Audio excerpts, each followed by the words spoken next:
میرے پیارے آقا صلی اللہ تعالی علیہ وسلم کے پیارے دیوانوں، ہم اور آپ آج یوم عاشور کو بارگاہ امام عالی مقام رضی اللہ المولا تبارک و تعالی عنہ میں خراج عقیدت پیش کرنے کے لیے حاضر ہیں۔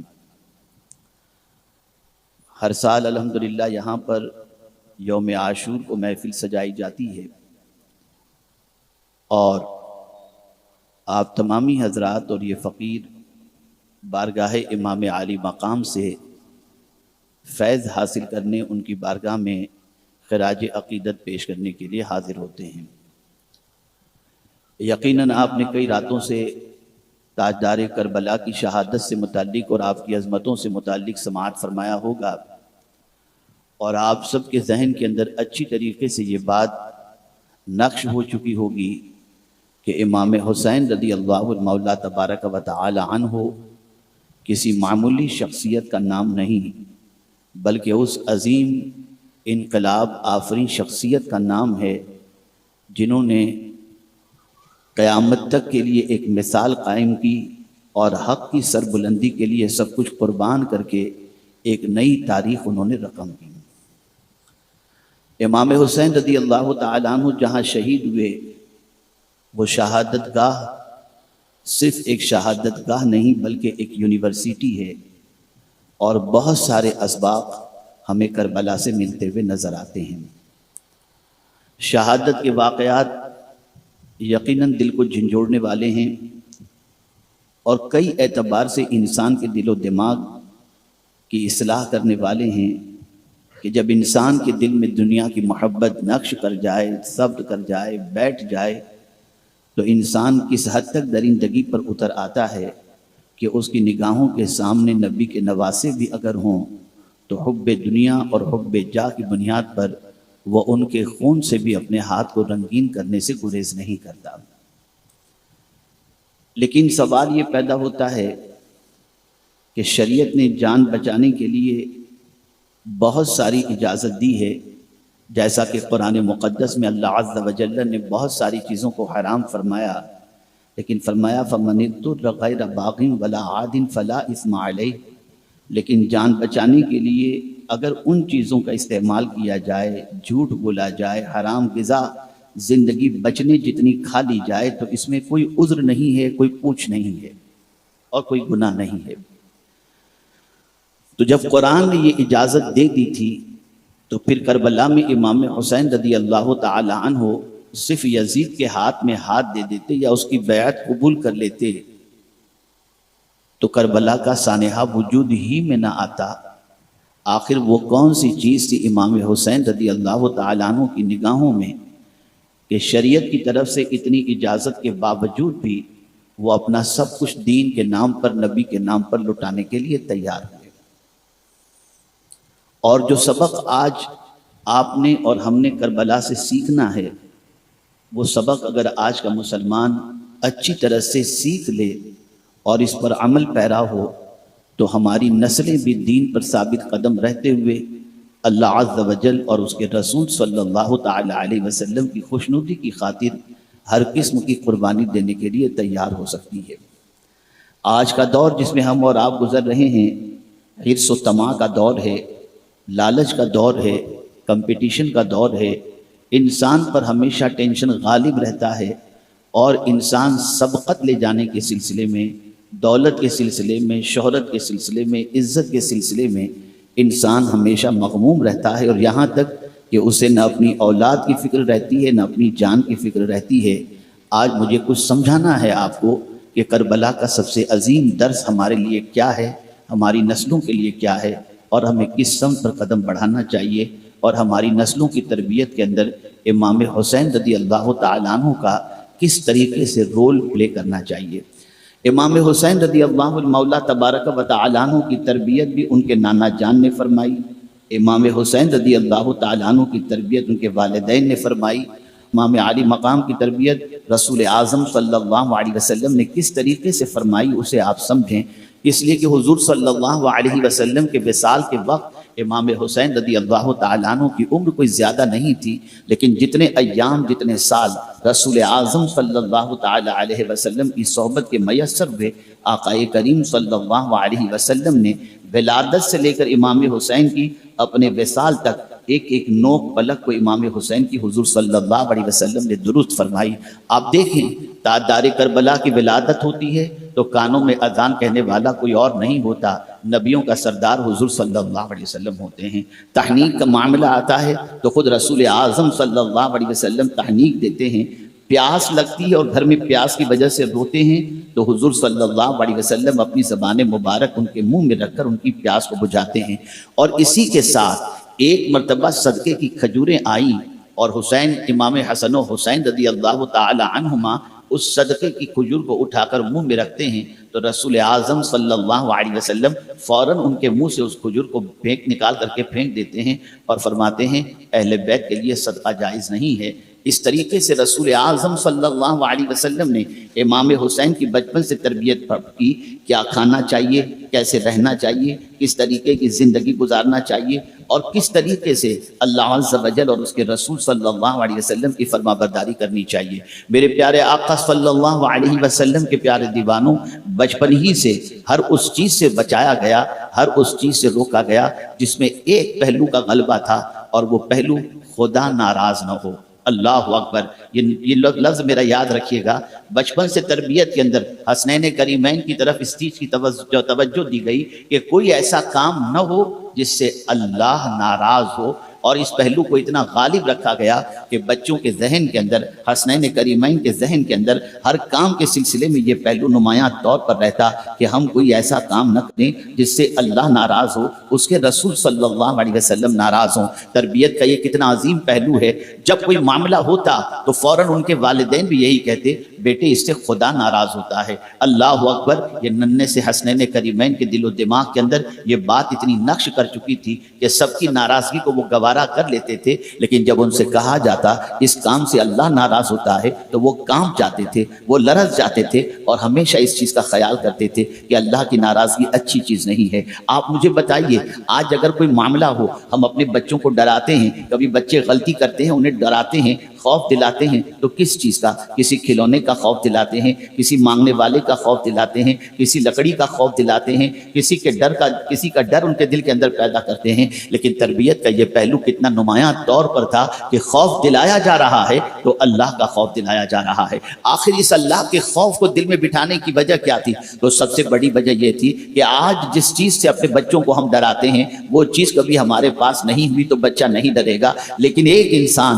اپنے ماں باپ سے چھپ کر کہیں بھی جرم کر سکتا ہے، گناہ کر سکتا ہے، لیکن اگر اس کے ذہن کے اندر چیزوں کی بجائے خدا کا خوف بیٹھ جائے تو وہ کہیں بھی رہے گا تو یہ سوچے گا میرا مولا مجھے دیکھ رہا ہے، میرا پالنہار حقیقی مجھے دیکھ رہا ہے، خالق کائنات مجھے دیکھ رہا ہے، اور اس ڈر کی بنیاد پر اس کے قدم ڈگمگانے سے بچ جائیں گے، اس کے قدم سیدھے راستے پر چلیں گے۔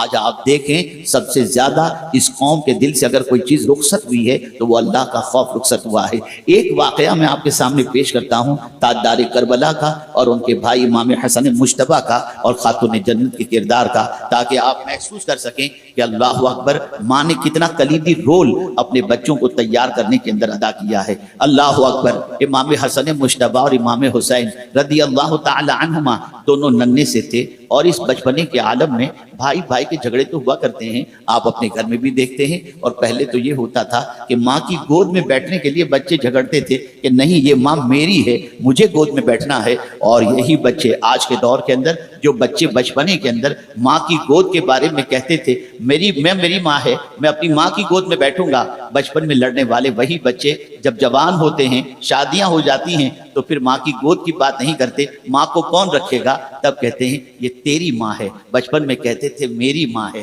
بھائی بھائی میں جھگڑا ہوتا ہے اور اس کے بعد بڑھاپے کی دہلیز پر باپ کے انتقال کے بعد ماں کو رکھنے کی بات آتی ہے تو یہی بیٹا جو بچپن میں گود میں بیٹھنے کے لیے جھگڑتا تھا وہ بڑا ہونے کے بعد تیری ماں کو تو رکھ لے، تیری بھی تو ماں ہے اگر میری ماں ہے تو۔ آپ اندازہ لگائیں، آج میں دیکھ رہا ہوں دنیا کے اندر بچے جو ہے لڑکے ماں کو رکھتے ہوئے نظر نہیں آتے، لڑکیاں ماں کو رکھتی ہوئی نظر آتی ہیں۔ بڑے عجیب دور سے ہم گزر رہے ہیں، بڑے عجیب حالات سے ہم گزر رہے ہیں۔ کبھی کبھی تو رحمت عالم صلی اللہ علیہ وسلم کی اس غیب دانی پر اور اس ارشاد پر جان قربان کرنے کو جی چاہتا ہے کہ حضور صلی اللہ علیہ وسلم نے بچیوں کی ولادت پر رحمت کی بات فرمائی، بچیوں کی تربیت پر جنت کی بشارت عطا فرمائی۔ رحمت عالم کی نگاہ دیکھ رہی تھی کہ ایک بیٹا اگر اپنی ماں کو چھوڑ بھی دے تو بچی شادی شدہ ہونے کے باوجود بھی اپنے ماں باپ کا خیال رکھتی ہوئی نظر آئے گی۔ خیر، عرض یہ کر رہا تھا، دونوں بھائیوں کے درمیان کوئی بات ہو گئی۔ امام حسن مجتبیٰ نے امام حسین رضی اللہ تعالیٰ عنہ کو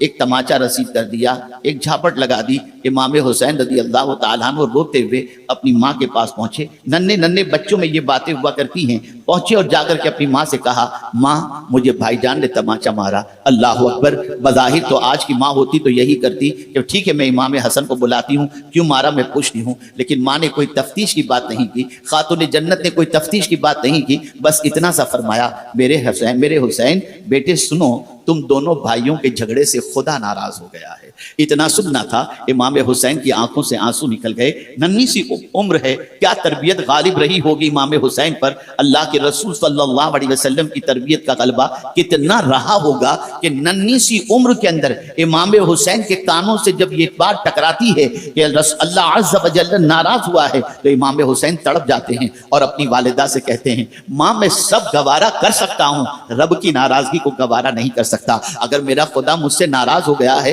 تو ماں مجھے بتا، میں اپنے رب کو راضی کیسے کروں، اپنے پروردگار کو خوش کیسے کروں؟ ماں نے فرمایا، میرے بیٹے وضو کر، اور وضو کرنے کے بعد سجدے میں چلا جا، اور جب تک میرے مولا کی طرف سے تیرا قلب مطمئن نہ ہو جائے کہ وہ تجھ سے راضی ہو گیا، تب تک سجدے سے سر نہ اٹھانا۔ میں پوچھنا چاہتا ہوں کہ آج کی مائیں اپنی اولاد کی تربیت کے سلسلے میں اس پہلو کو پیش نظر رکھتی ہیں؟ کبھی اپنے بچوں کے دل میں اللہ کا خوف بٹھانے کی کوشش کرتی ہیں؟ نہیں، اس لیے کہ خود کے دل ہی کے اندر جب خدا کا خوف نہیں ہے تو بچوں کے دل میں کہاں سے خدا کا خوف بٹھائیں گے؟ تربیت ہو رہی ہے، بچپن سے ان کے دل و دماغ میں یہ بات نقش کی جا رہی ہے کہ دیکھو اللہ کی ناراضگی کو پیش نظر رکھو، کبھی وہ ناراض نہ ہو، چاہے دنیا ناراض ہو جائے کوئی پرواہ نہیں، لیکن خدا ناراض نہ ہو، رب قدیر جل جلالہ ناراض نہ ہو۔ اے رسول اعظم صلی اللہ تعالی علیہ وسلم کے پیارے دیوانوں، آنکھ کھلتی ہے تو ماں کو تلاوت کرتے دیکھتے ہیں، باپ کو محراب کے اندر دیکھتے ہیں، اللہ اکبر، رات بھر ماں تلاوت کرتی نظر آتی ہے اور باپ سجدے کے اندر نظر آتے ہیں۔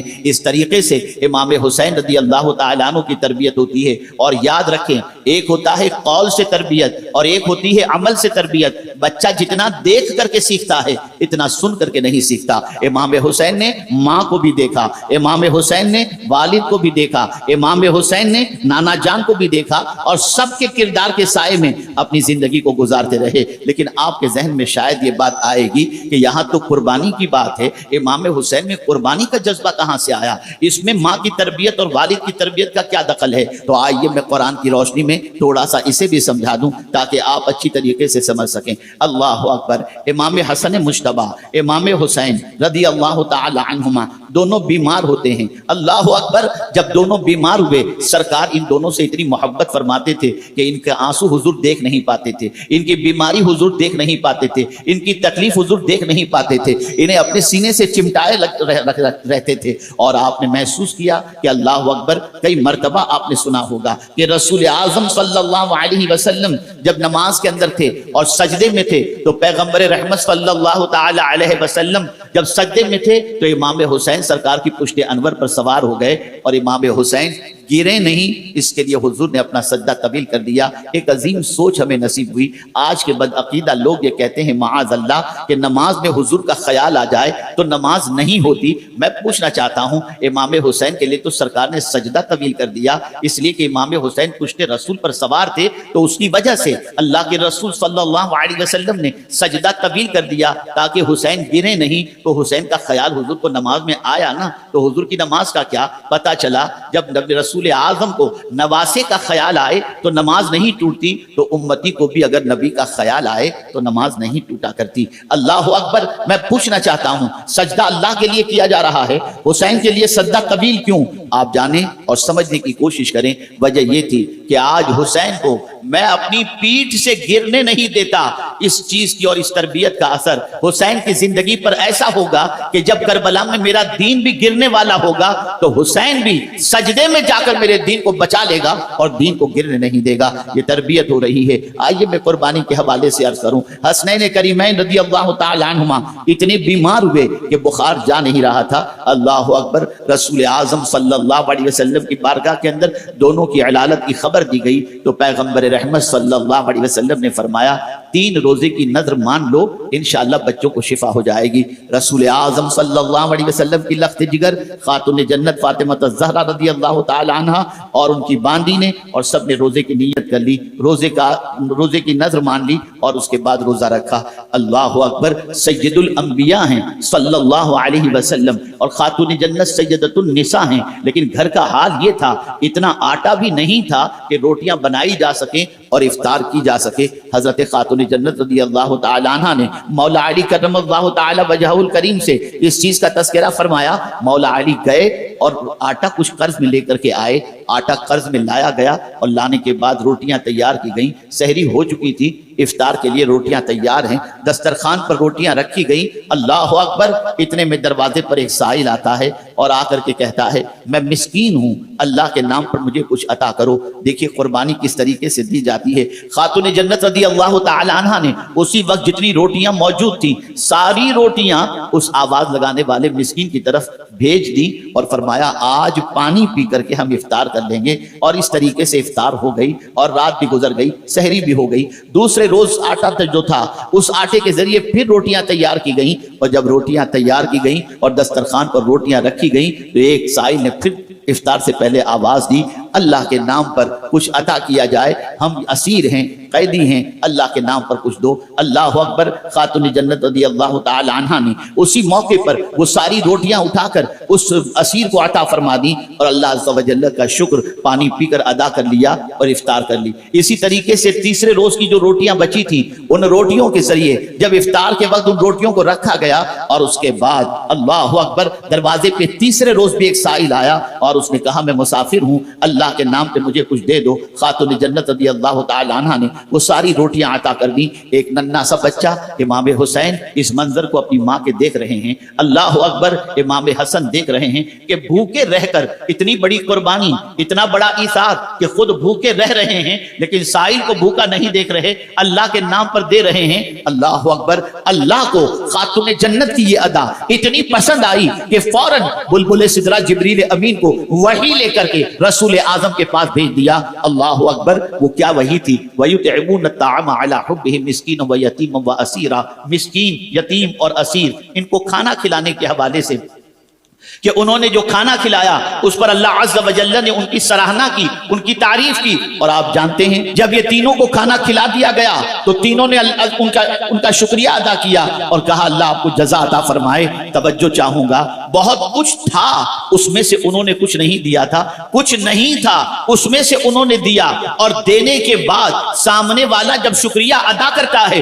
تو قرآن کہتا ہے کہ خاتون جنت نے کہا انما نطعمکم لوجہ اللہ لا نرید منکم جزاء ولا شکورا. ہم نے تمہیں جو کھانا کھلایا ہے نا وہ صرف اللہ کو راضی کرنے کے لیے کھلایا ہے, ہمیں تمہاری طرف سے نہ شکریہ کی ضرورت ہے نہ اور کسی چیز کی ضرورت ہے. کتنا عظیم درس کربلا کا, کتنا عظیم درس امام حسین کی والدہ کی طرف سے. یہ تربیت بچے اپنی ماں کے ذریعے پا رہے تھے اور دیکھ رہے تھے کہ بھوکے رہ کر کے اوروں کو کھلانا یہ میری ماں کا وتیرہ تھا, یہ میری ماں کا کردار تھا, یہ میری ماں کی زندگی تھی, یہ میری ماں کا محبت خدا کے اندر اظہار تھا. اللہ اکبر. امام حسین نے ماں کی یہ قربانی اپنے ماتھے کی آنکھوں سے دیکھی تھی. اللہ اکبر. میرے پیارے آقا صلی اللہ علیہ وسلم کے پیارے دیوانوں, آج کے دور کے اندر ہم دیکھیں تو سچویشن کیا نظر آئے گی؟ اللہ اللہ. اگر کسی رشتہ دار پر بھی ہم نے تھوڑا سا احسان کر دیا تو رات کو 2 بجے اگر کسی کام کی ضرورت پڑے گی, بچہ بازو کے کمرے میں سو رہا ہوگا, ہم اسے نہیں اٹھائیں گے, ہم اسے فون کریں گے جس پر ہم نے احسان کیا.